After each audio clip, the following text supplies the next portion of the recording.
Olá, boa noite. Meu nome é Eduardo Lima e eu sou professor de História e estou aqui mais uma vez com vocês para falar sobre assuntos do tempo recente, história recente, envolvendo geopolítica, envolvendo conflitos internacionais. E hoje eu vou mostrar para vocês mais um artigo bastante interessante, que é o artigo do Seyker. Ele é um analista militar russo e ele é um dos caras que mais tem acertado sobre a guerra na Ucrânia e a guerra na Venezuela. Inclusive, eu até comprei o livro dele, não tem versão em português, mas é um livro bastante interessante que fala sobre o que ele chama de Império Anglo-Sionista, que é o Império Americano, formado pelo imperialismo americano, né, com seus vassalos europeus, e Israel também, no Oriente Médio. E ele fala que o Império Anglo-Sionista entrou em guerra contra a Rússia e contra os países do chamado BRICS, principalmente contra a Rússia e contra a China. E muito mais coisa interessante tem nesse livro. Eu vou até mostrar para vocês. Eu estou para fazer um vídeo falando sobre ele, mas eu quero que o canal tenha mais inscritos para eu falar sobre esse livro, que é bastante interessante, começar a fazer vídeos com resenha desse livro. Eu vou até pegar aqui para vocês, já tem dos espectadores aí, vai compartilhando para mim, para eu poder ter mais visualização aqui, já que o canal é pequeno, o YouTube dá pouca visibilidade para canais que estão pequenos, né? Espera um minuto.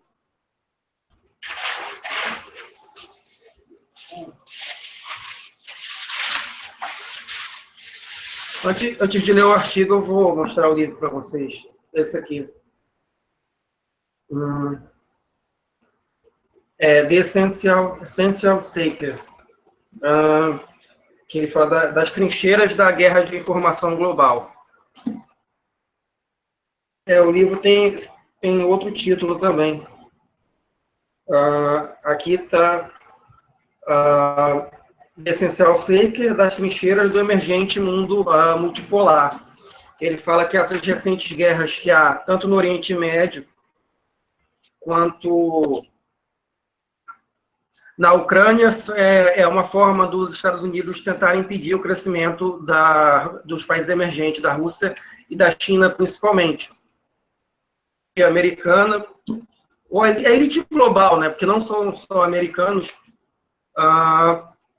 que não querem deixar que outro império surja, né, outro país não quer domine o mundo. Eles querem só que os Estados Unidos dominem o mundo para fazer a dominação de pleno espectro, que é dominar todos os países, transformar todos os países do mundo em seus vassalos, né? E nesse momento há poucos países que não são submissos aos norte-americanos, né? Principalmente principais países são Rússia, China, e dá para acrescentar o Irã também. E a Coreia do Norte também, mas principalmente Rússia e China, porque são realmente potências que têm condições de se defender contra os Estados Unidos, né? Ou devido às suas armas nucleares. A Coreia do Norte também tem, mas a Coreia do Norte só tem como usar armas de modo defensivo, né? Já que lançar uma bomba, o contra-ataque vai acabar com o país, devido ao tamanho do país, o país ser muito pequeno. Bom, mas voltando ao assunto aqui, vamos falar da Venezuela hoje. Preciso falar muito da Venezuela aqui no YouTube, eu tenho feito vários vídeos falando, porque tem muita gente espalhando besteira aí, né, espalhando desinformação. Canal Bostalgia, canal do Ideias Abissais, já começaram a falar um monte de besteira. Falar dos partidos sem vergonha, né, tipo PSOL, PSTU, que também só fala besteira. Vou dar uma olhada aqui e ver se o som está saindo bem, né? para não pagar o mico de ficar igual o outro dia que eu fiquei falando um tempão, aí depois que eu vi no chat, o pessoal diz que o som não está saindo.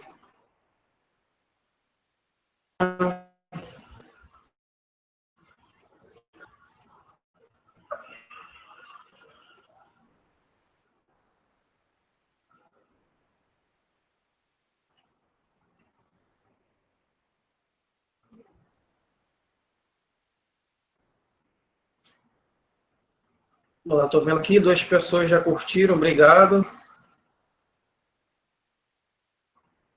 Eu espero que o som...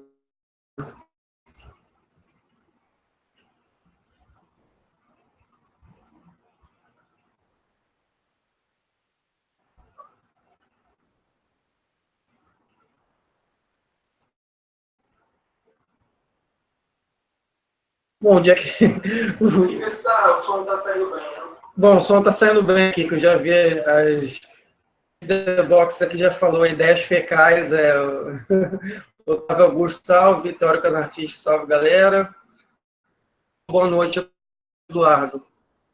Já curtiram, cara, obrigado. Hein? 5 assistindo. Compartilha aí, porque eu não tenho bots, né? Só quem tem bots, esses canais aí de panelinha do YouTube, ou então o canal que recebe dinheiro do Instituto Milênio, né? Então, e aí?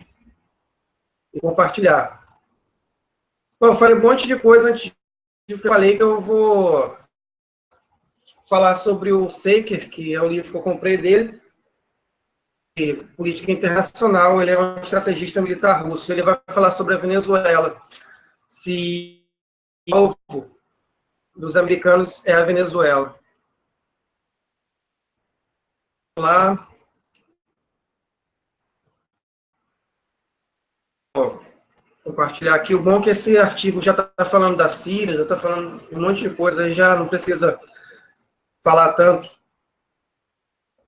ficar procurando vários artigos.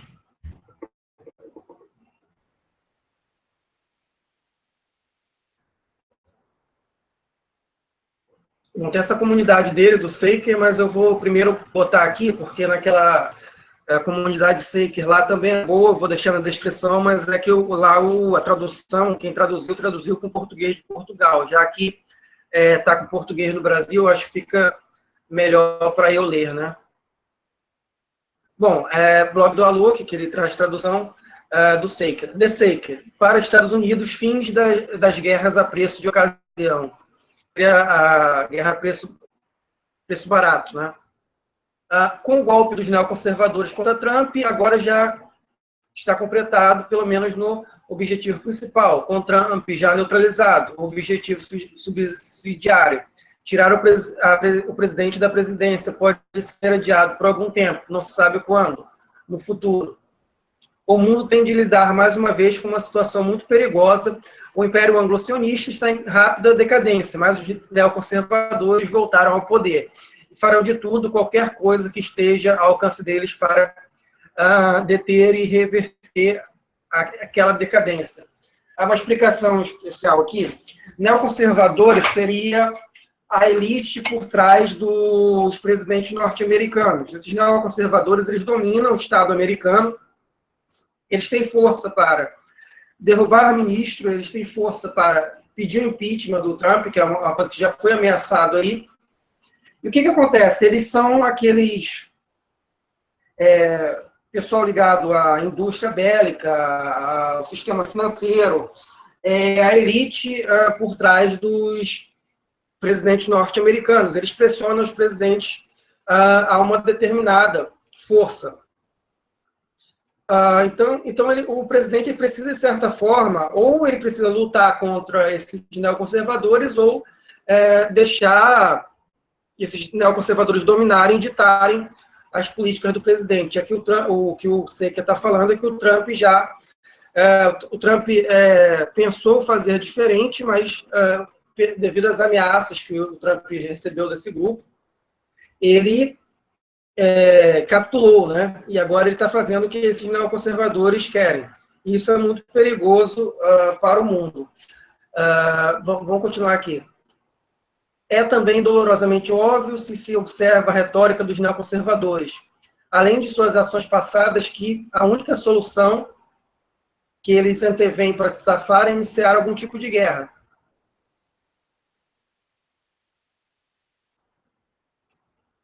Assim sendo, a questão mais premente passa a ser: quem o Império agredirá dessa vez? Será a República Popular Democrática da Coreia, Coreia do Norte? Será a Síria, o Irã ou a Venezuela? Atacarão na Ucrânia também? Ou os neoconservadores procurarão guerra com a Rússia ou China?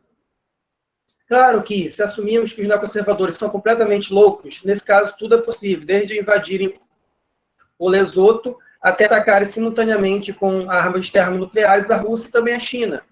Absolutamente não deixo de considerar a insanidade e depravação dos neoconservadores, mas não vejo sentido algum em analisar racionalmente o que é claramente irracional. No mínimo porque todas as modernas teorias da contenção sempre pressupõem um ator racional, não um maluco em operação suicidária delirante. Para outros objetivos, contudo, assumimos que resta algo que se assemelha a pensamento racional em Washington, e que, mesmo que os neoconservadores decidam lançar alguma operação completamente ensandecida, alguém que comande as alavancas dos níveis superiores de poder encontrará a coragem necessária para impedir que aconteça, como fez o almirante Fallon com o seu não no meu horário de serviço, o qual provavelmente impediu que os Estados Unidos atacassem o Irã em 2007. Essa história que eu não conhecia, não. Depois vocês dão uma olhada aí. O almirante se recusou a atacar o Irã. Então, assumindo-se que ainda haja circulante um mínimo de racionalidade, onde se deve esperar que o Império ataque a seguir? O cenário ideal. A essa altura, todos nós sabemos exatamente o que o Império mais gosta de fazer: definir um país fraco para seu alvo, subvertê-lo, os direitos humanos, agredi-lo com sanções econômicas, disparar agitações e tumultos de rua, intervir militarmente em defesa da democracia, entre aspas, né, da liberdade e da autodeterminação, ou algum outro desses incontáveis conceitos igualmente pios e sem significado. Mas até aí é só receita política. Que quero examinar o que chamo de American Way of War, ou seja, o modo como comandantes dos Estados Unidos gostam de combater.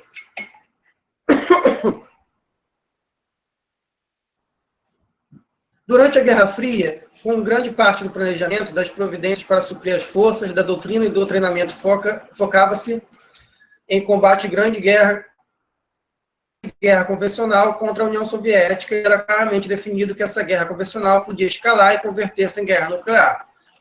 Deixando de lado por um momento o aspecto nuclear, que não é relevante para a nossa discussão, eu caracterizaria como pesada a dimensão convencional desse tipo de guerra, centrada em grandes formações, divisões, brigadas, envolvendo muita blindagem e artilharia. Esse tipo de guerra envolveria gigantescos esforços logísticos de ambos os lados, e isso, por sua vez, envolveria ataques profundos em forças de escalão secundário. Obrigava a fazer reservas de suprimento e ter eixos estratégicos de comunicações, estradas, ferrovias, pontes, etc. E uma defesa em profundidade em setores chaves. O campo de batalha sempre seria imenso, centenas de quilômetros para os dois lados da FEBA, Forward Edge of Battle Area, o chamado front, linha de frente do combate. Em todos os níveis, tático, operacional e estratégico, as defesas estariam preparadas em 2, possivelmente 3 escalões.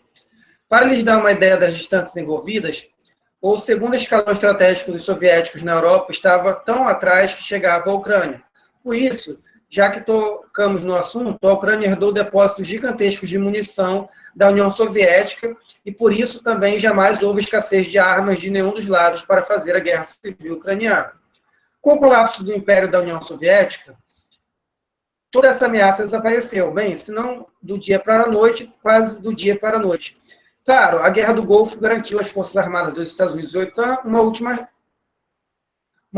mas grande festa de despedida, contra um inimigo absolutamente sem chance de se impor.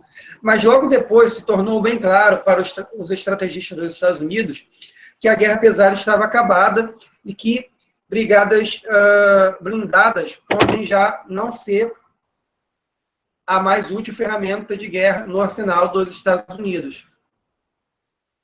Quando os estrategistas dos Estados Unidos, principalmente os das Forças de Operação Especial, desenvolveram o que costumam chamar de guerra a preço de ocasião. Funciona mais ou menos do seguinte modo: primeiro, acerte com a CIA o financiamento, arme e dê treinamento a alguns insurgentes locais. Se preciso, traga pessoal do exterior. Em seguida, infiltre forças especiais dos Estados Unidos e misture daqueles insurgentes locais e com FACs, soldados especialmente treinados para dirigir o apoio aéreo, aeronaves e helicópteros, para atacar forças inimigas que estejam em contato com força dos Estados Unidos e amigos. Por fim, aloquem em torno da zona de combate porta-aviões em países vizinhos ou até aeronaves locais confiscadas, para apoiar dia e noite as operações de combate. A noção-chave é simples: garantir aos insurgentes amigos vantagem muito grande no poder de fogo.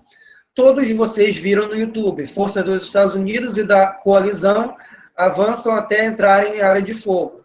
E, a menos que se imponham rapidamente, chamam um ataque aéreo que resulte em um enorme boom, seguido por confraternização entre norte-americanos e amigos, e desaparecimento total dos atacantes. Várias vezes você consegue vitória fácil e rápida sobre o inimigo completamente desarmado. Essa abordagem básica pode ser aprimorada com vários suprimentos, como fornecer melhor equipamento aos insurgentes, armas antitanque, equipamento para visão noturna, comunicações, e trazer para o local algumas forças dos Estados Unidos ou aliadas, inclusive mercenários, para dar conta dos alvos realmente fortes. Embora muitos das forças armadas dos Estados Unidos permanecem profundamente céticos contra essa nova abordagem, o domínio dos tipos de forças especiais e o sucesso, pelo menos temporário, dessa guerra a preço de ocasião no Afeganistão, tornaram as abordagens imensamente popular entre políticos e propagandistas norte-americanos. Melhor de tudo, esse tipo de guerra resultou num número muito reduzido de mortos norte-americanos e até lhes garantiu um grau de negabilidade plausível no caso de algo sair errado. Claro, os espiões de 3 letras também adoraram o novo tipo de guerra. Mas bem poucos deram-se conta, no primeiro surto de euforia sobre a invencibilidade dos Estados Unidos, de que essa guerra a preço de ocasião assumia 3 pressupostos muito arriscados. Em primeiro lugar, e sobretudo, toda aquela invencibilidade dependia completamente de haver inimigo profundamente desmoralizado, que sente que, como na série Star Trek, seria fútil tentar resistir contra Borg, codinome Estados Unidos. Porque ainda que as forças dos Estados Unidos alocadas para cada caso fossem limitadas em tamanho e capacidade, os Estados Unidos, sem dúvida, sempre enviariam mais e mais forças, se necessário, até o total esmagamento da oposição. Em segundo lugar, esse tipo de guerra pressupõe que os Estados Unidos poderiam assegurar completa superioridade aérea sobre todo o campo de batalha. Os norte-americanos não gostam de prover apoio aéreo nos casos em que aeronaves e pilotos possam ser derrubados por força aérea ou mísseis inimigos. Em terceiro lugar, esse tipo de guerra exige que haja insurgentes locais que possam ser usados como coturnos em solo para realmente ocupar e controlar territórios.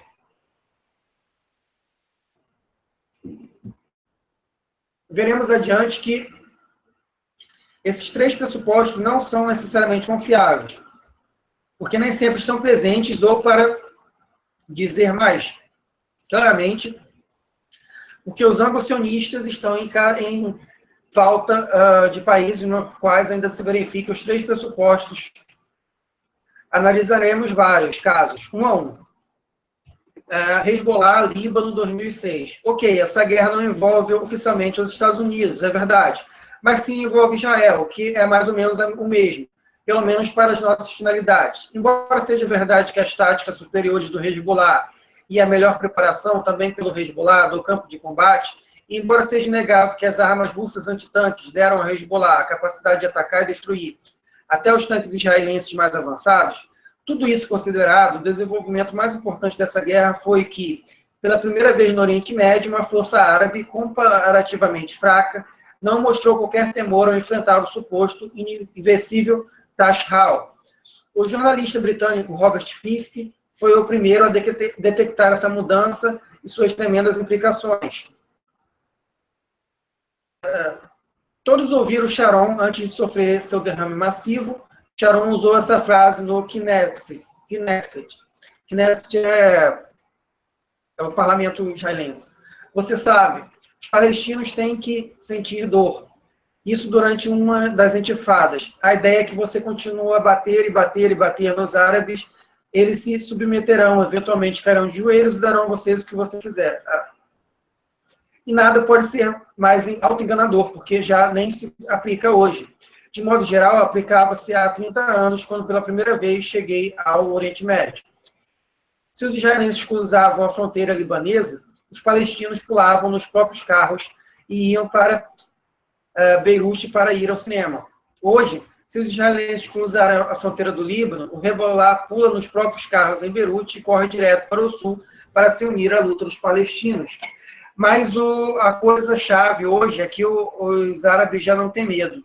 Alguns líderes têm medo, os Mubaraks do mundo. O presidente do Egito, o rei Abdullah II da Jordânia, esses sim têm medo, gaguejam e tremem nas suas mesquitas de ouro, porque foram apoiados por nós, o Ocidente. Mas o povo já não tem medo. É a diferença descomunal que o Hezbollah, Partido de Deus, obteve aquela vitória divina em 2006. É hoje repetida na Síria, no Afeganistão, no Iêmen, Iraque, por toda parte. O medo da única superpotência é, afinal, passado. Foi substituído por um desejo ardente de cobrar as contas de uma lista infinita de agressões pelos anglo-sionistas e suas forças de ocupação.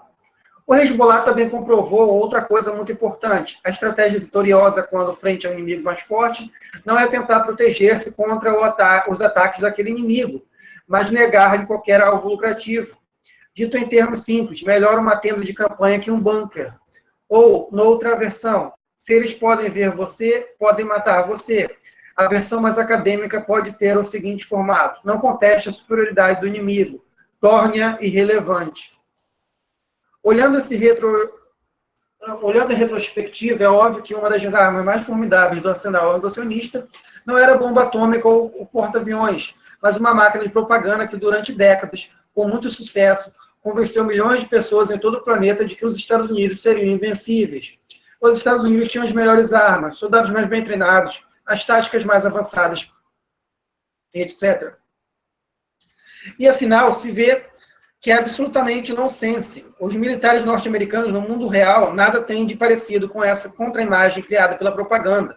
Quando, nos últimos tempos, os Estados Unidos realmente venceram alguma guerra contra o inimigo capaz de construir resistência capaz? No Pacífico, na Segunda Guerra Mundial? Barra lateral. Escolho o exemplo do Hezbollah em 2006, não para ilustrar o colapso do paradigma consagrado à redição, mas para ilustrar o paradigma de não conteste a superioridade do inimigo, torne-a irrelevante, do qual o mais antigo e melhor exemplo pode ser o Kosovo em 1998 e 1999, quando uma imensa operação que envolveu todas as forças aéreas da OTAN durou 78 dias. A agressão de Israel contra o Líbano durou apenas 33 dias e deu em exatamente nada. Uns poucos veículos anfíbios destruídos, uns poucos aviões velhos destruídos em solo e um corpo do exército sérvio que nada sofreu e que Milosevic ordenou que se retirasse por razões pessoais e políticas. Os sérvios foram os primeiros a demonstrar que essa ação de negar alvo ao inimigo é viável mesmo contra adversário que tem capacidades avançadas de inteligência e reconhecimento. Ou seja, ele está falando aqui no caso de você saber que um exército é muito maior que o seu, então, ao invés de você ir para cima dele, você se esconde, né? Você tenta atacar e se esconder, dar alvo para o inimigo atacar. E aquilo que ele falou, é melhor uma tenda de campanha do que um bunker, que a tenda de campanha é mais difícil de ser detectada. Como sempre disse e insisti, a operação russa... tá aqui falando. Força-tarefa dos russos, Síria, 2015. Como sempre disse e insisti, a operação russa na Síria não foi o caso de os russos estão chegando ou a guerra acabou. A realidade é que os russos mandaram para lá uma forma muito pequena e que uma força muito pequena e que essa força menos derrotou o Daesh, muito mais mudou o traço fundamental do contexto político da guerra. Dito em termos mais simples, o fato de a Rússia ter se envolvido não apenas tornou muito mais difícil qualquer intervenção dos Estados Unidos, os russos também negaram aos norte-americanos a capacidade para usar contra o Sírio o seu modelão favorito de guerra a preço de ocasião. Quando os russos pela primeira vez levaram para a Síria sua força-tarefa, não levaram nenhum tipo de capacidade que negasse aos americanos o uso do espaço aéreo sírio, mesmo depois de os turcos derrubarem o Su-24 russo. Moscou só alocou jatos de combate e defesa de capacidade superior para se autoproteger de ataques semelhantes dos turcos. Mesmo agora, enquanto escrevo, se a Força Aérea dos Estados Unidos e a Marinha dos Estados Unidos decidir assumir total controle do espaço aéreo sírio, sem dúvida poderia fazê-lo, simplesmente porque, em termos puramente numéricos, os russos ainda não têm suficientes sistemas aéreos e ainda menos aviação de combate para negar o espaço aéreo sírio aos norte-americanos. Ah, sim, é que o ataque desse tipo dos Estados Unidos custaria preço muito alto para os norte-americanos, seja militarmente, seja politicamente, mas ninguém realmente crê que um minúsculo contingente aéreo russo de 33 aeronaves de combate, das quais só 19 podem realmente contestar o acesso ao espaço aéreo sírio, 4 Su-30, 6 Su-34, 9 Su-27. Supor que o número desconhecido de baterias Panzer S-300, S-400, S-1 podem realmente derrotar o poder aéreo combinado do Comando Central dos Estados Unidos e da OTAN, é delírio no mais alto grau, ou simples sinal de que não há compreensão efetiva da guerra moderna. O problema para os norte-americanos é formado por uma matriz de risco dentre os quais, é claro, incluem-se as capacidades militares dos russos, mas também incluem os riscos políticos de estabelecer uma zona aérea de exclusão sobre a Síria. Não só esse tipo de movimento levaria a uma guerra, a uma escalada na intervenção norte-americana já totalmente ilegal nessa guerra, mas também exigiria esforço sustentado para suprimir as defesas aéreas sírias, e potencialmente também as russas. Mas é claro, para suprimir, né? Mas é claro, algo que a Casa Branca não está querendo fazer agora, especialmente quando ainda não se pode antever o que esse tipo de operação tão arriscada poderia alcançar. Como resultado, os norte-americanos atacam aqui ou ali, como os israelenses, mas, na verdade, todos esses esforços são praticamente inúteis. Ainda pior é o fato de que os russos agora estão virando a mesa contra os norte-americanos e entregando fax e apoio aéreo próximo às forças sírias, especialmente em áreas chaves. Os russos também alocaram controladores de artilharia e sistemas de artilharia pesada, incluindo lançadores múltiplos de foguete e lança-chamas pesados, que todo esse equipamento dá vantagem em poder de fogo às forças do governo. Paradoxalmente, agora são os russos que lutam uma guerra a preço de ocasião, ao mesmo tempo que negam essa possibilidade aos norte-americanos e aliados. Terroristas do Bem, codinome Exército Livre Sírio, Síria 2017. A principal fraqueza do Exército Sírio Livre, ESL, é que não existe, na verdade, pelo menos não em campo. Sim, há incontáveis exilados sírios do Exército Sírio Livre na Turquia e outros pontos. E há também muitos tipos da Al-Qaeda que muitos se esforçam para parecer que são o Exército Livre Sírio, aos olhos de gente como John McCain. E há uns poucos grupos armados e seminários aqui e ali na própria Síria, que muitos quereriam ser o Exército Livre Sírio. Mas, na realidade, Exército Livre Sírio sempre foi uma abstração, um conceito puramente político. Esse exército virtual, Exército Livre Sírio virtual, pode garantir várias coisas úteis ao norte-americano, pretexto santificado para lhe servir a CIA, uma mínima folha de barreira para esconder as vergonhas do tio Sam na cama com a Al-Qaeda e o Daesh, e um ideal político para tentar unificar o mundo contra Assad e o governo sírio. Mas o que esse Exército Livre Sírio jamais pôde fornecer foram turnos em solo. Resumindo, aquele Exército Livre Sírio que você vê na propaganda aí, na verdade, é só propaganda mesmo. O que há lá são terroristas que os Estados Unidos financiam, e para dizer que eles são rebeldes moderados, eles colocam aquela bandeira. Aqui no meu antigo canal, eu postava vários vídeos aqui que os terroristas da Al-Qaeda usavam a bandeira do Exército Livre Sírio com uma forma de enganar, né? Para parecer que os Estados Unidos estavam apoiando rebeldes moderados, como na verdade eles apoiam a Al-Qaeda e o ISIS mesmo. Todo mundo lá tinha seus próprios contornos em solo. Daesh e a Al-Qaeda em Centro, mas também os sírios, os iranianos e o Hezbollah. E, claro, os turcos e os curdos. Mas, dado que os Takfis eram oficialmente inimigos dos Estados Unidos, os norte-americanos ficavam limitados no objetivo, na natureza do apoio que sempre desejaram dar e deram àqueles wahhabitas malucos. Os sírios, os iranianos e o Hezbollah foram demonizados e assim tornou-se impossível trabalhar com eles. Restaram os turcos, que tinham relações horríveis com os Estados Unidos, sobretudo depois que os Estados Unidos apoiaram a tentativa de golpe contra Erdogan.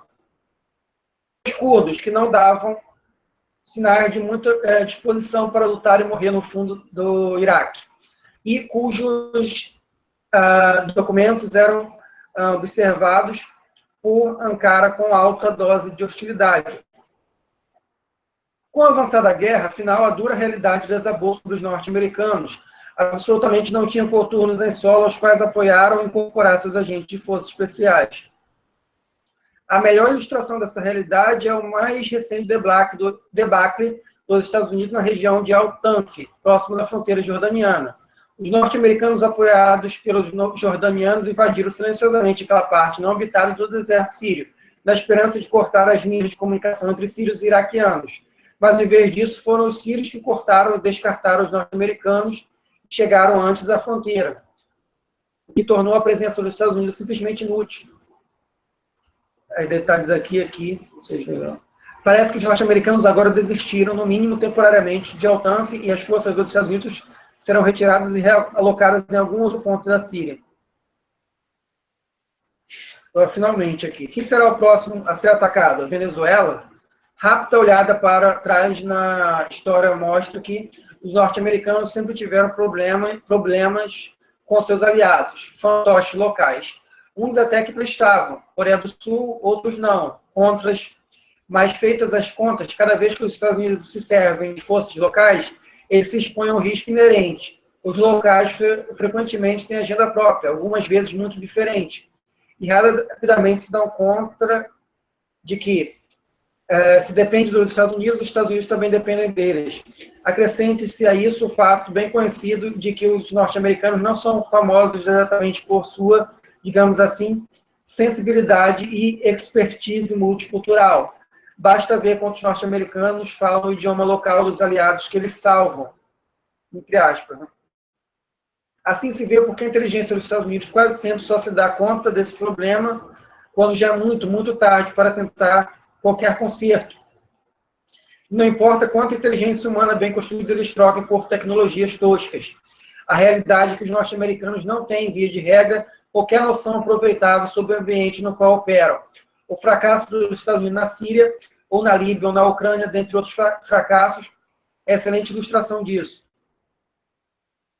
Ou seja, aqui ele está dizendo que os Estados Unidos não conhecem os países que eles atacam e que isso gera problemas para eles mesmos posteriormente. Por exemplo, o caso da Líbia, que eles não imaginavam que a Líbia fosse fragmentar tão intensamente como se fragmentou, e até esse caos todo, eles não conseguiram ali colocar um presidente fantoche lá no lugar. E no caso da Ucrânia também é bem ilustrativo que os Estados Unidos deram um golpe lá, achando que poderiam tomar toda a Ucrânia e acabaram perdendo a Crimeia, que era o principal objetivo do golpe. E aconteceu que a guerra civil dura até hoje, lá na Ucrânia, e os Estados Unidos estão lá tendo que lutar essa guerra nesse país falido. Continuando aqui, agora que já identificamos algumas das fragilidades doutrinais e operacionais da abordagem guerra, preços de coesão dos Estados Unidos, podemos usá-la para avaliar uma série de possíveis países-alvos. Aqui eu achei muito interessante essa tabela que ele fez. Ó. Pressuposto, os Estados Unidos atacariam a Coreia do Norte? O inimigo desmoralizado? Não sabe. Superioridade do ar? Sim. Contornos e solo? Não, não tem. Isso aqui, os americanos têm superioridade. Tem, no ar, mas não tem para invadir. Na Síria, inimigo desmoralizado, não. Superioridade do ar, não. Contornos em solo, não. No Irã, inimigo desmoralizado, não. Superioridade no ar, sim. O Irã tem. Quer dizer, os Estados Unidos têm, né? Contornos em solo, não. Os Estados Unidos não têm. Venezuela, inimigo desmoralizado? Dúvida. Superioridade no ar?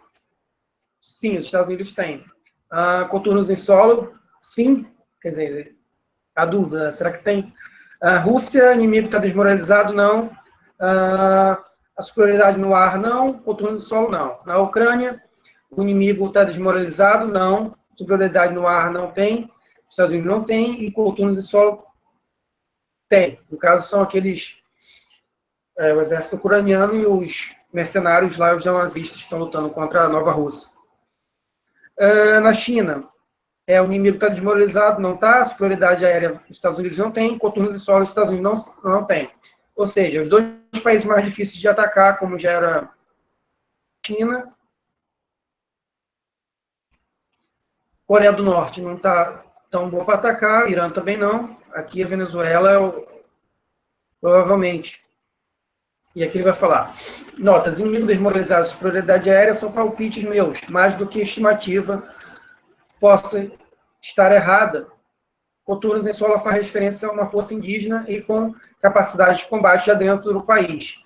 Não a força estrangeira de intervenção, capaz de tomar e conservar a posse do território. Não um simples pequeno grupo insurgente ou alguma oposição política. Se minhas estimativas estão corretas, nesse caso, o único país candidato a sofrer intervenção norte-americana seria a Venezuela.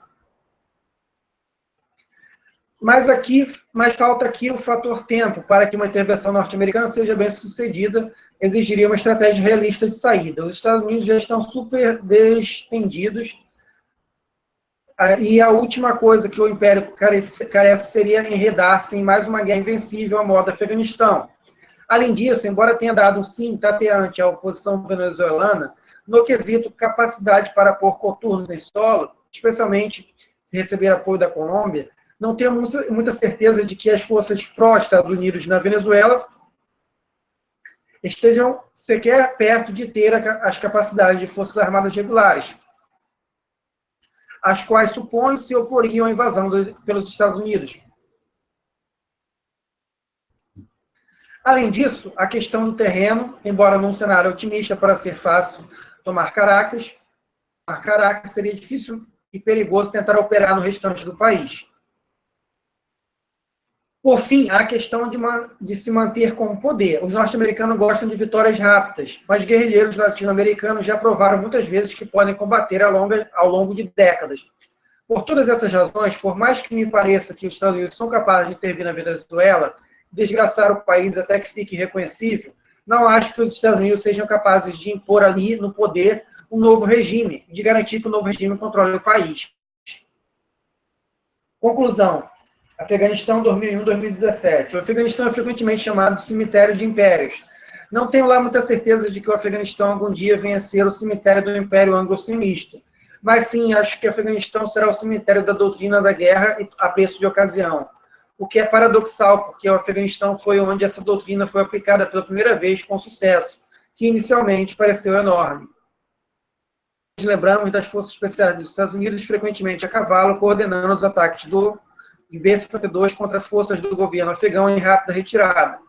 16 anos depois, a guerra do Afeganistão mudou dramaticamente, e as forças dos Estados Unidos constantemente combatem uma guerra no qual 90% das baixas são causadas por dispositivos explosivos improvisados, onde todos os esforços para algum tipo de acordo político fracassaram miseravelmente, e onde tanto a vitória quanto a retirada parecem igualmente impossíveis. O fato de agora a máquina de propaganda dos Estados Unidos ter acusado a Rússia de estar armando esses talibã é poderosa ilustração de que o quanto os anglo-sionistas são desesperados. Eventualmente, claro, os norte-americanos terão de sair totalmente derrotados, mas, por enquanto, o máximo que admitem é que não estão vencendo. Sério. O dilema dos Estados Unidos é simples. A Guerra Fria acabou há muito tempo, estamos já no pós-Guerra Fria. E já faz tempo que as Forças Armadas dos Estados Unidos precisam passar por completa reforma, embora essa força já seja também politicamente possível. Embora essa reforma já seja também politicamente possível. Nesse momento, as Forças Armadas dos Estados Unidos são resultado bizarro dos anos da Guerra Fria, de guerras a preço de ocasião e de intervenções militares fracassadas. Em teoria, os Estados Unidos devem começar por decidir-se por uma nova estratégia nacional de segurança, depois desenvolver uma estratégia militar que apoie sua estratégia nacional de segurança, seguida do desenvolvimento de uma doutrina militar, a qual ela própria produzirá, então, um plano de modernização da força que afetará todos os aspectos da reforma militar, do treinamento ao planejamento dos deslocamentos da força. Demoraram mais de uma década para fazer isso, incluindo vários falsos inícios e erros, e os Estados Unidos precisarão, no mínimo, do mesmo tempo, se não de mais tempo. No momento, até a decisão de embarcar em reforma de tão longo alcance parece estar a anos de distância. Por enquanto, a palavra de ordem parece ser a propaganda de salão. Somos os maiores, ninguém nos supera.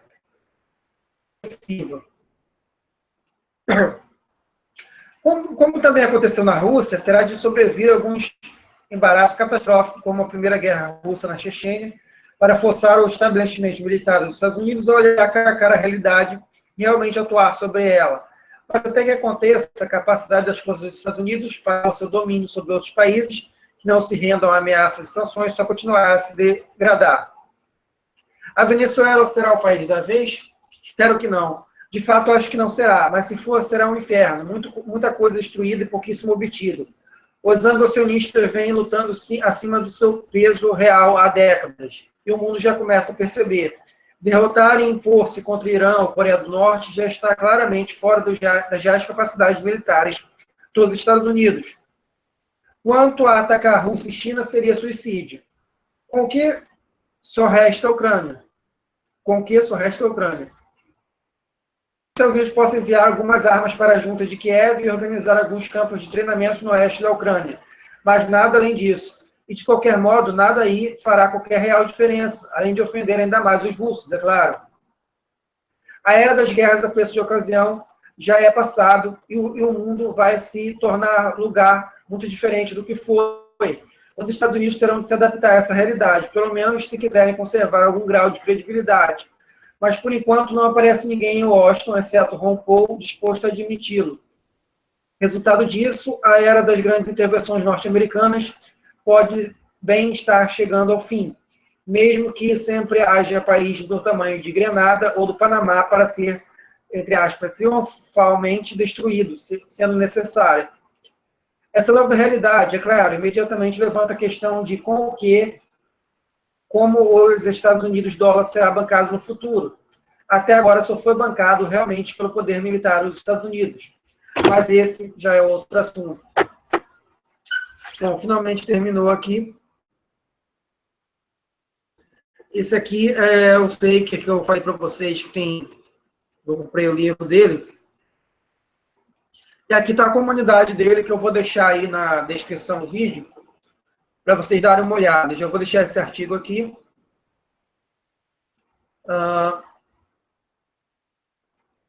Eu acho que eu até já deixei aí já.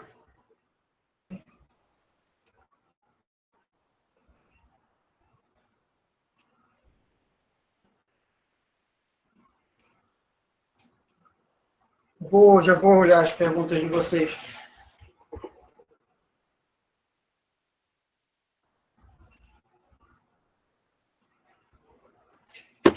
Vou deixar aqui, tirar o blog do Lucas, botar o blog aqui, que é a comunidade Seeker latino-americana. Vamos lá.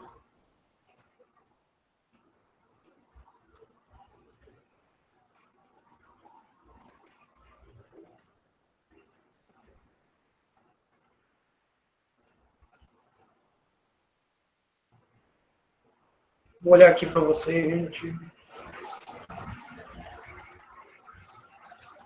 Eu vou ler, depois eu vou falar uma coisa interessante para vocês também, que é e os neonazistas da Croácia estão se unindo com os neonazistas da Ucrânia para atacar o Donbass.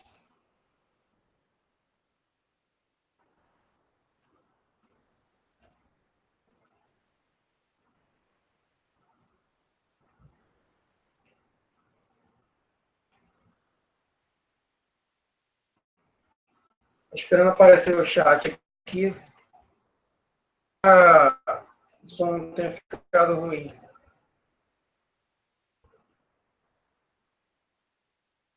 Vamos lá, continuando aqui, Juliana Cunha, boa noite. Jack de Boxing, já compartilhei no grupo do Adão Bispo, valeu. Há uma ala da esquerda que trata as ações da Rússia como imperialismo russo sem analisar o contexto. O imperialismo do século XXI é diferente do século XIX e XX. Ele é único e global, por causa da hegemonia ocidental na economia e na política. O Ocidente, Estados Unidos e Europa Ocidental controla a economia municipal mundial através do dólar, propaganda tal, democracia liberal, derrubando governos e pregam o liberalismo econômico nos países periféricos. Muitos dos seguidores do SEIC nos Estados Unidos é de nacionalista branco de extrema-direita. Eu não sabia disso, não. Mas eu sei que lá tem um pessoal que parece que eu esqueci o nome do cara agora, o Alex Jones, que ele parece que é dessa extrema-direita aí, que é anti-imperialista e tal.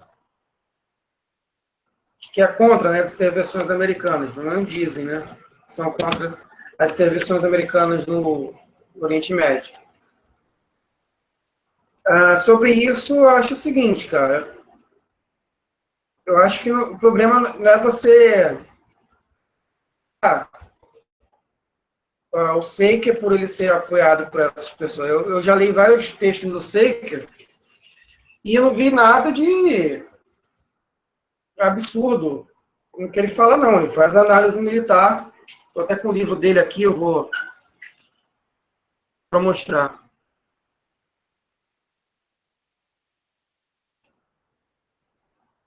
Deixa eu ver se está aparecendo aqui. Aqui, então eu tenho até o livro dele aqui que eu comprei. E o que ele fala nesse livro aqui? Basicamente é o seguinte, ele deixa claro que ele não é, o pensamento dele não é um pensamento da União Soviética, e que o pensamento dele é de cristão ortodoxo. Só que a parte que ele fala de religião é pouquíssima aqui, é mais para uma... Ele faz uma comparação da igreja ortodoxa com o vilão, né? Com o vilão, não. Com o Islã. Comparação da igreja ortodoxa com o Islã.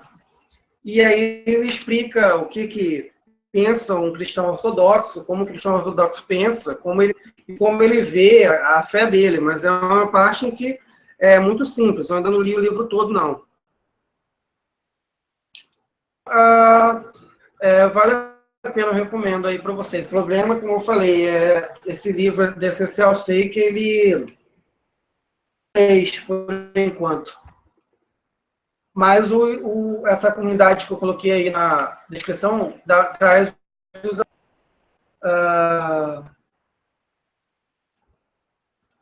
teórico anarquista falou, o interessante é que muitos nacionalistas brancos acabam virando militantes comunistas. Eu nunca ouvi falar disso não, cara. Para mim, realmente, quando se fala nacionalista branco, as pessoas já assumem, já admitem, já associam com o neonazismo, né? Digite em nosso canal, são postados vídeos variantes sobre política, filosofia, religião, arte, ou seja, as principais áreas da vida. Depois eu dou uma olhada no canal de vocês. Canal aí, Ufodigite.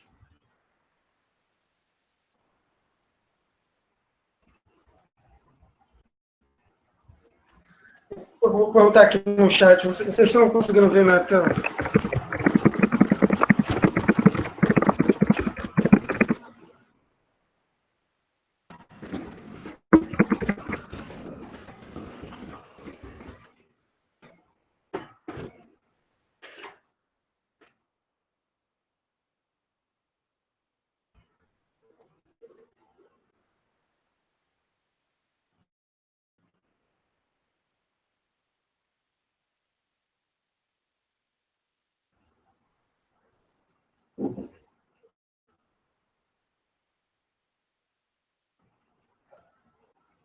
Eu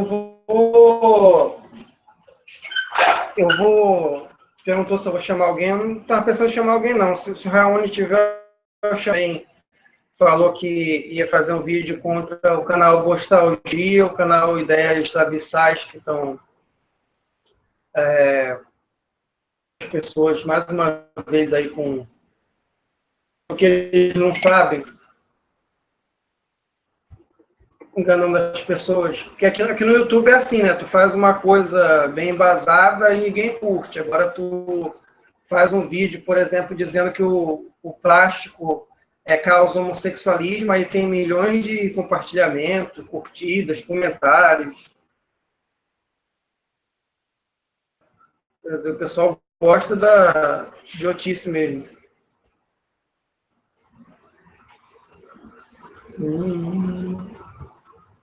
Vou mostrar para você, compartilhar a tela aqui de novo.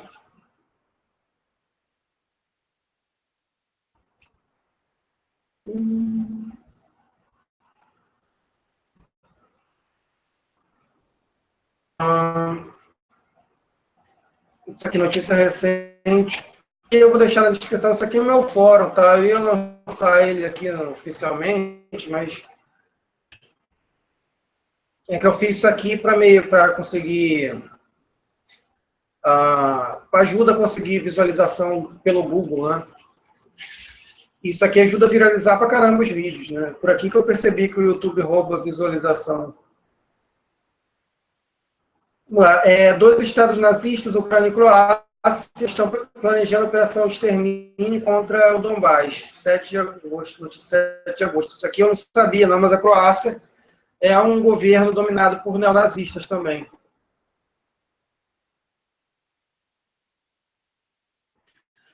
Dois estados nazistas estão estreitando a cooperação, planejando uma nova Operação Tempestade.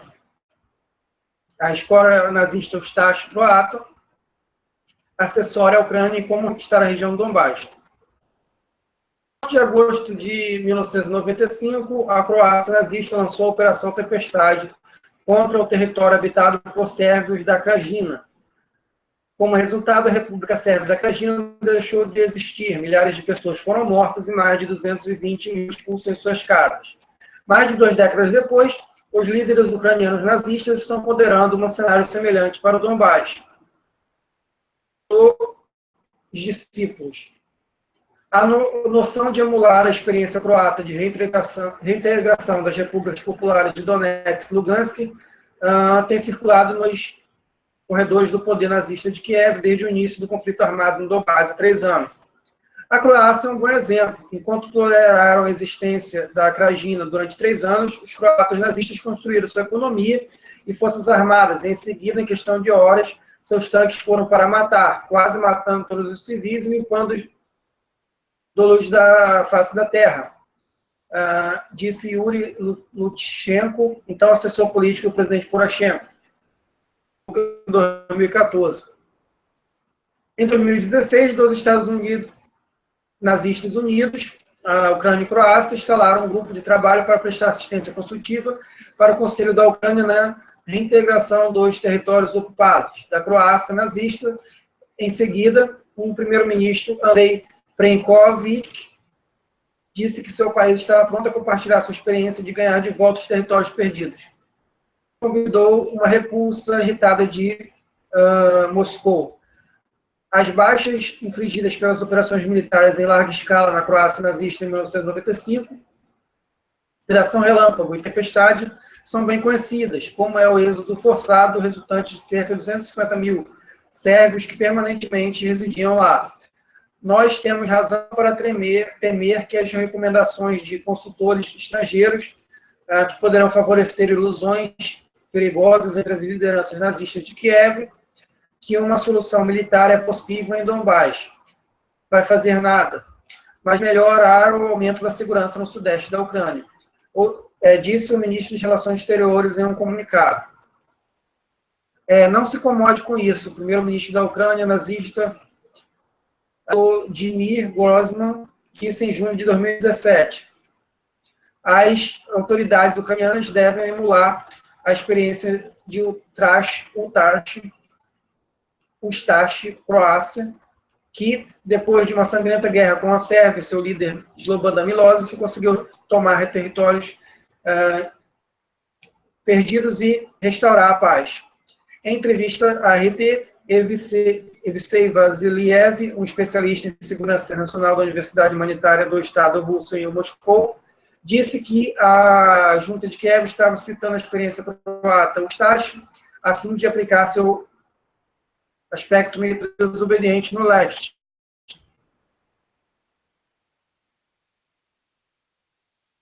Há duas razões pelas quais o modelo fascista croata é tão atraente para o Conselho de Kiev. Primeiro, porque ele iria ajudar a resolver o problema com a ajuda de uma operação militar em grande escala. E, por outro lado, ele ia absorver de qualquer responsabilidade pela perda de vidas de civis, porque o vencedor ganha tudo, disse Vasiliev. Aconselhado pelo Ocidente e por seus membros da OTAN, as autoridades ucranianas nazistas gostariam de usar o cenário croata para se livrar das repúblicas populares de Donetsk e Lugansk e trazer de volta, sob o controle fascista de Kiev, o Donbás. Isso é exatamente o que aconteceu com a República Sérvia da Krajina, que a escória nazista da Croácia recuperou em 1995 e 1998. O especialista continuou. Que eu adicionei, assim como a Croácia nazista na década de 1990, a Ucrânia nazista está agora dirigida por nacionalistas, recostando-se na ajuda ocidental em seu impasse com a Rússia. A diferença entre a Croácia de 1995 e a atual Ucrânia. E esta é a Rússia, que não vai permitir quaisquer repetições dos cenários ocidentais de crimes de guerra contra civis, muito menos na aliança de suas fronteiras. E Evsei Vasiliev. O conflito no Donbás entrou em erupção em abril de 2014 com uma contra-reação local ao golpe patrocinado pelo Ocidente na Maidan, em Kiev, que derrubou o presidente Viktor Yanukovych em fevereiro. Moradores das regiões de Donetsk e Lugansk realizaram referendos independência e proclamaram as repúblicas do povo de Donetsk e Lugansk. Kiev, desde então, esteve conduzindo uma operação militar encontrando forte resistência local. Em 2014, que os ucranianos estão tentando massacrar o povo de lá para retomar o território. Não estão conseguindo, então eles estão pedindo ajuda da Croácia. Vou compartilhar isso aqui, eu já coloco aqui.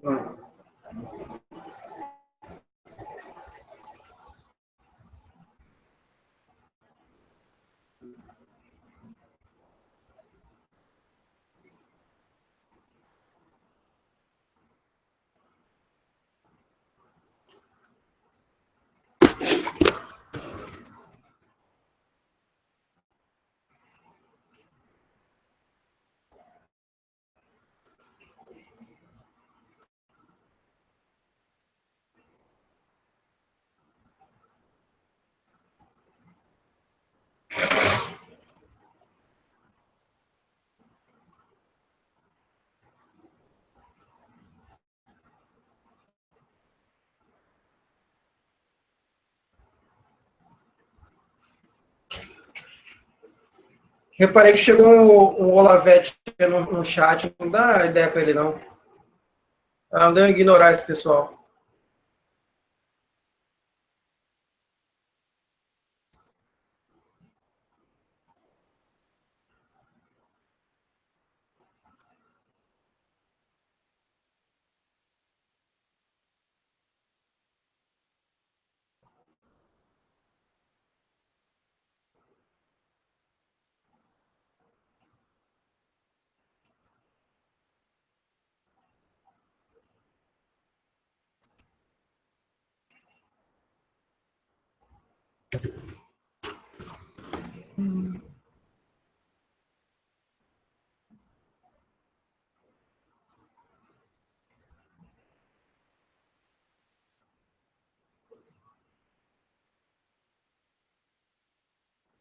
Lá, ver se eu chamo o Raoni aqui.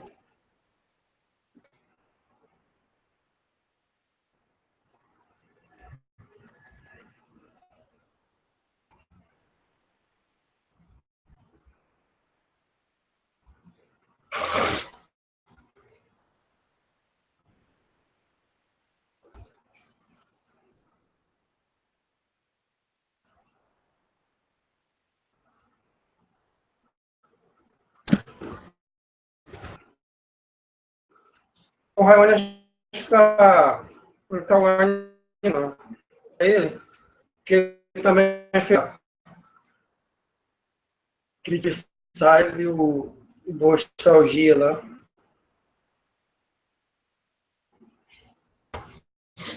Ele fez um vídeo, o pessoal quer que ele criticando esses caras. Melhor ter feito o vídeo logo.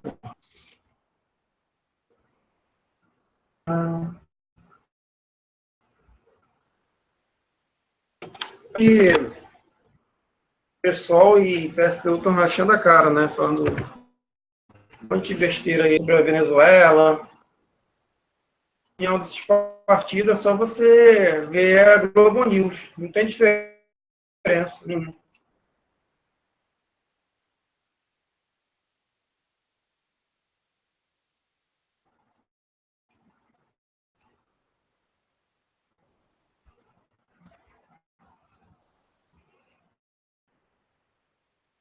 Eu vou deixar um pouquinho aqui ó, o chat de novo, aí depois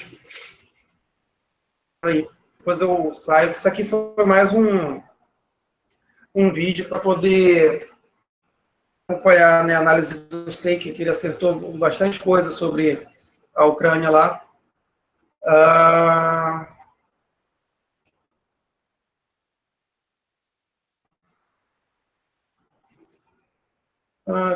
Tivemos os heróis da Marvel são todos filmes feitos para implantar via cinema as ideologias do imperialismo.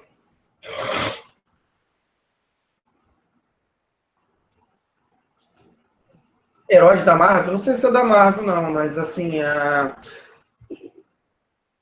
é o que eles usam assim o cinema sim para com esse tipo de coisa, mas isso aí não quer dizer que você tem que ficar paranoico e não assistir, não vou assistir mais filme americano nenhum, não é assim também, entendeu? A questão é você entender que muita coisa ali, principalmente quando a gente fala de conflitos internacionais, é a visão deles, né? A visão, por exemplo, quando a gente fala do Iraque, é sempre a visão dos vencedores, a visão deles, que eles foram lá, libertaram, é bem diferente, entendeu? E não é você deixando de ver um filme que tu vai agradar e tá melhorando alguma coisa. O ideal é você, tipo, estudar o assunto até para você ver o filme e poder criticar o filme, né? Ver o que o filme fez de errado. É melhor do que você ficar nessa coisa de não vou ver filme americano, não vou usar produto americano, tipo, porque se fosse assim, talvez desse certo se ninguém se só você usar, não muda nada, quer dizer, é melhor você fazer uma crítica do que você cair nessa ideia do americanismo, né, que não levaria a nada.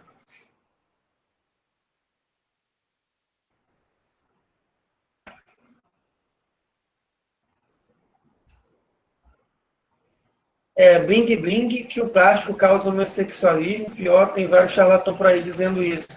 Não, bling bling, aqui eu usei como exemplo, tem um canal, que eu não vou citar o nome, canal de um cara, que eu acho que o cara é troll, eu não acredito que o cara acredite naquilo tudo que ele fala, não. Primeiro porque ele diz que ele é um professor formado numa faculdade, tem doutorado e tal, e ele ensina várias coisas, tipo, plana, que a Terra é plana, que o homem não foi à Lua, e tipo assim, o canal dele não é assim, que ele acredita nessa teoria da conspiração e não acredita nas outras, não, ele acredita em todas, né, ele inventa as dele, quer dizer, coisas tão assim, eu acho que o cara fez assim, eu acho que ele fez aquele canal pensando assim, olha, o que dá dinheiro é mentira na internet, é lixo, é babaquice, então eu vou fazer um canal só disso para ganhar dinheiro com isso. E o cara tá fazendo, né? Pior que o pessoal acredita mesmo, o pessoal vai... O pessoal muito otário, né? Vai acreditando nessas coisas. Vou tentar compartilhar aqui o chat. É possível uma invasão americana direta na Venezuela? Fã de vídeos. teoricamente, os Estados Unidos podem invadir qualquer país. O problema que eu disse aqui são as consequências, né? Consequências para eles mesmos de fazer isso. Valeria a pena isso? Eu sei que acredita que não.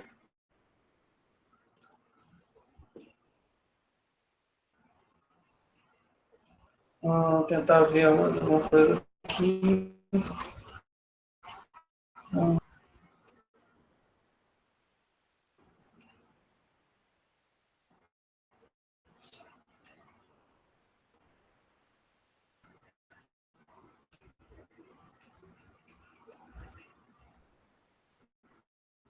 Bom, gente, se não tiver mais nada, eu vou parar por aqui. Foi mais para ler essa análise do Seik aqui, que é bastante importante. Uma vez aqui eu vou mostrar o livro dele.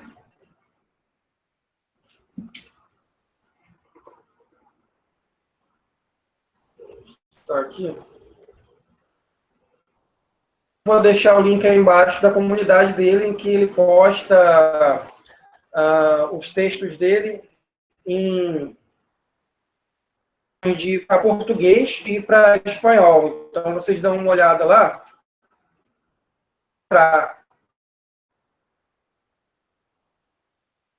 Então, eu agradeço vocês aí.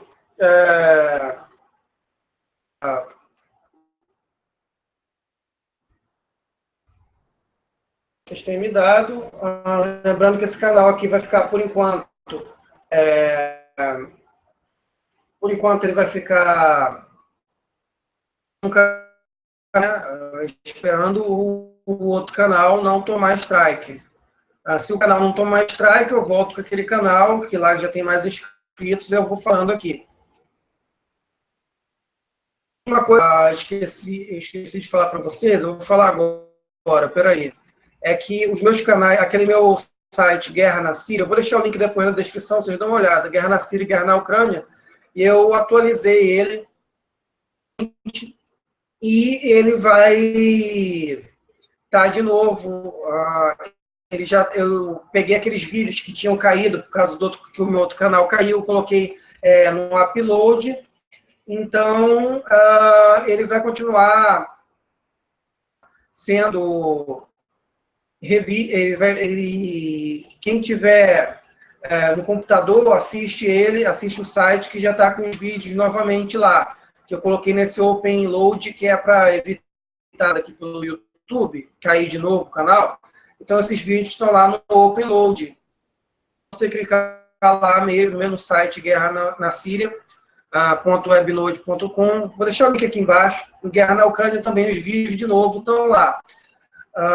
Então, esse upload é bom, que você pode colocar qualquer vídeo lá que não tenha esse negócio de direito autoral, nem de conteúdo violento, né, que o YouTube está censurando agora.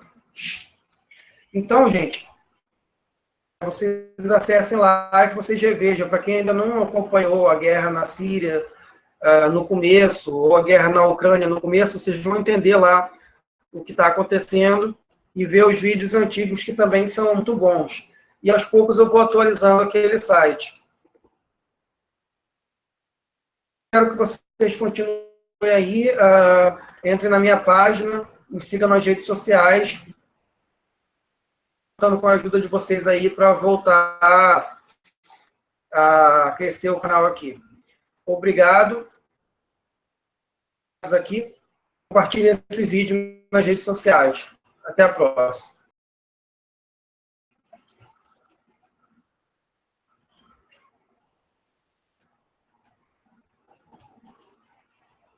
Olá, boa noite. Meu nome é Eduardo Lima e eu sou professor de História e estou aqui mais uma vez com vocês para falar sobre assuntos do tempo recente, história recente, envolvendo geopolítica, envolvendo conflitos internacionais. E hoje eu vou mostrar para vocês mais um artigo bastante interessante, que é o artigo do Seik, Ele é um analista militar russo e ele é um dos caras que mais tem acertado sobre a guerra na Ucrânia e a guerra na Venezuela. Inclusive, eu até comprei o livro dele, não tem versão em português, mas é um livro bastante interessante que fala sobre o que ele chama de Império Anglo-Sionista, que é o Império Americano, formado pelo imperialismo americano, né, com seus vassalos europeus, e Israel também, no Oriente Médio.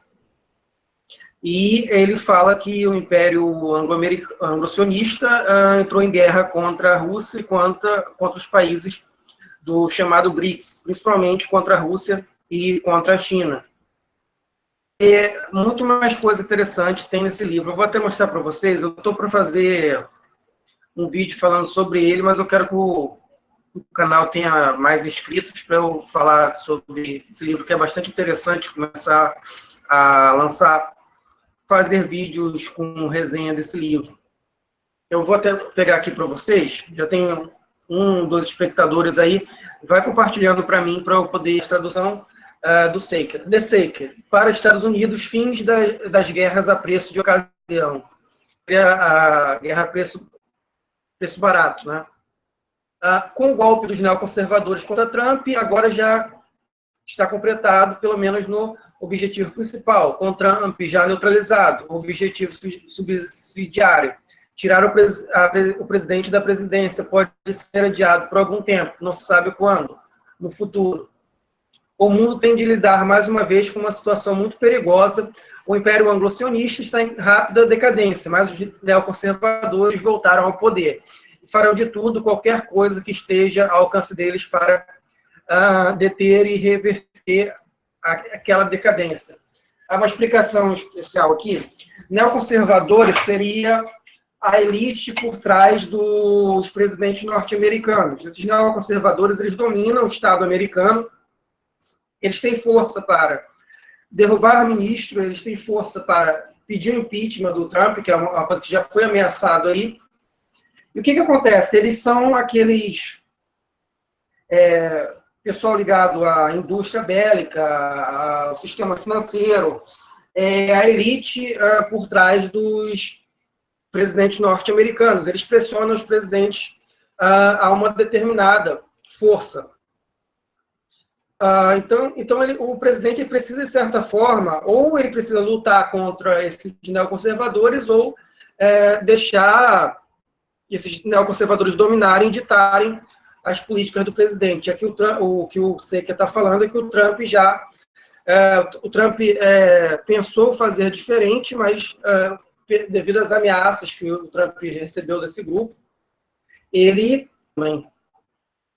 E a Coreia do Norte também, mas principalmente Rússia e China, porque são realmente potências que têm condições de se defender contra os Estados Unidos, né? Ou devido às suas armas nucleares. A Coreia do Norte também tem, mas a Coreia do Norte só tem como usar armas de modo defensivo, né? Já que lançar uma bomba, o contra-ataque vai acabar com o país, devido ao tamanho do país, o país ser muito pequeno. Bom, mas voltando ao assunto aqui, vamos falar da Venezuela hoje. Preciso falar muito da Venezuela aqui no YouTube, eu tenho feito vários vídeos falando, porque tem muita gente espalhando besteira aí, né, espalhando desinformação. Canal Bostalgia, canal do Ideias Abissais, já começaram a falar um monte de besteira. Falar dos partidos sem vergonha, né, tipo PSOL, PSTU, que também só fala besteira. Vou dar uma olhada aqui, ver se o som está saindo bem, né? Para não pagar o mico de ficar igual o outro dia que eu fiquei falando um tempão, aí depois que eu vi no chat, o pessoal diz que o som não está saindo.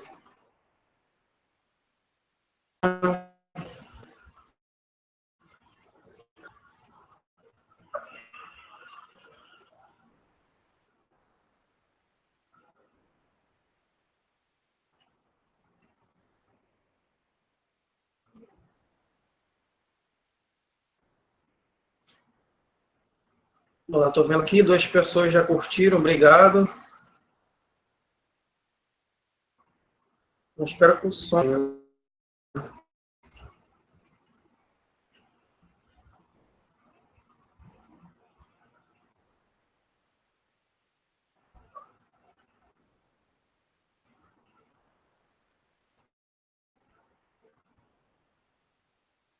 Bom, onde é que...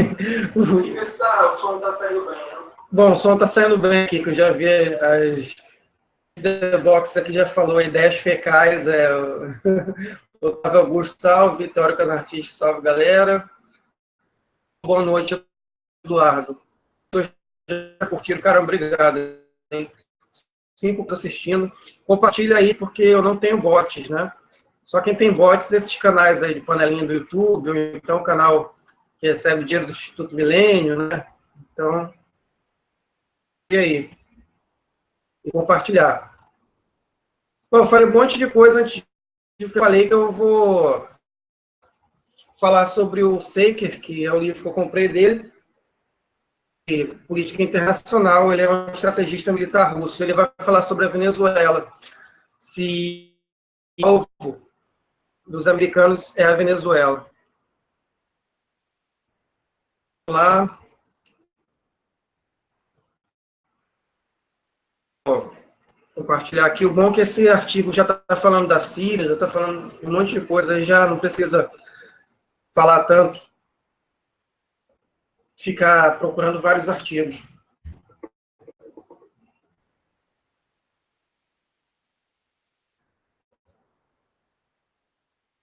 Não tem essa comunidade dele, do Saker, mas eu vou primeiro botar aqui, porque naquela comunidade Saker lá também é boa, vou deixar na descrição, mas é que lá a tradução, quem traduziu com português de Portugal. Já aqui está com português no Brasil, acho que fica melhor para eu ler, né? Bom, blog do Alok, que ele traz mais visualização aqui, já que o canal é pequeno, o YouTube dá pouca visibilidade para canais que estão pequenos, né? Espera um minuto.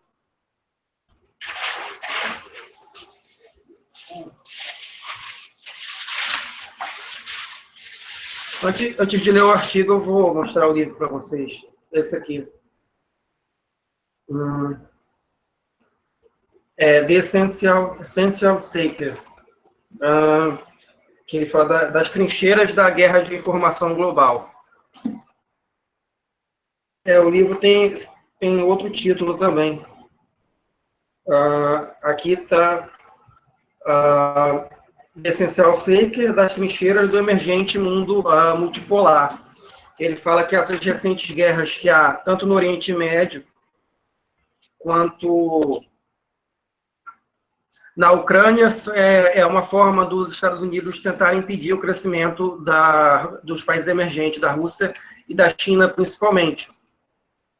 A americana, ou a elite global, né, porque não são só americanos, que não querem deixar que outro império surja, né, outro país não quer domine o mundo. Eles querem só que os Estados Unidos dominem o mundo para fazer a dominação de pleno espectro, que é dominar todos os países, transformar todos os países do mundo em seus vassalos, né? E nesse momento há poucos países que ainda não são submissos aos norte-americanos, né? Principalmente principais países são Rússia, China, e dá para acrescentar o Irã também.